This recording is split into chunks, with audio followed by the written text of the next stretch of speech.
Hey guys, so here are 3 lessons I learned from Robert Kiyosaki on how to become a better version of yourself and achieve any kind of goal that you want. And a lot of these things, while I can glean from some of the books that he's written, most of it I've gleaned from spending the last 3 years at the Real Estate Guys Summit at Sea. It's a cruise that's 10 days long, and really gets a chance to hang out. So observing him, and last time I even had a chance to have dinner with him, got to interview him on the ship, which is really, really cool. But here are 3 lessons. Number 1 is be, do, have. What this means is before you can do and have, you have to be.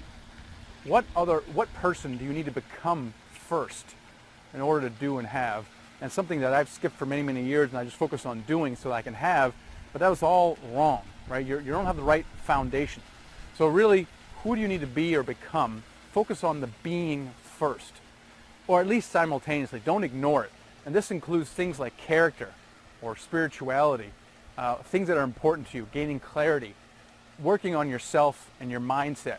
That's super important. So lesson number 1 is don't focus on do and have exclusively without choosing on the be part. The second thing I learned was his definition of true intelligence, which is to evaluate all 3 sides of the coin. Now, you might say, hey, a coin only has 2 sides, heads, tails, but no, Robert Kiyosaki says there's an edge.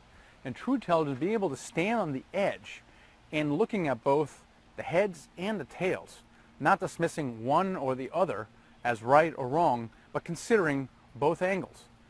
I find that interesting, very, very interesting, because what happens is it makes you more tolerant. It doesn't mean that you should accept either one or the other, but it makes you more open to other possibilities. It opens up your mind. Number 3 is how to be at peace. And I've seen over the last 3 years, Robert is a little rough around the edges, right? When you meet him, his language is bad, he behaves badly.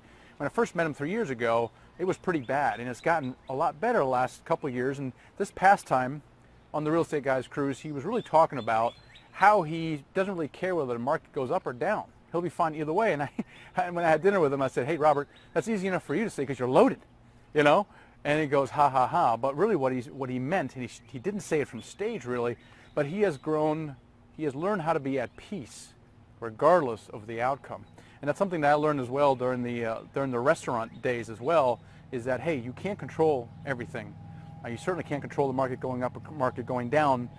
You can't control everything as an entrepreneur. You have great days, you have really bad days. But what you can control is your reaction to these things.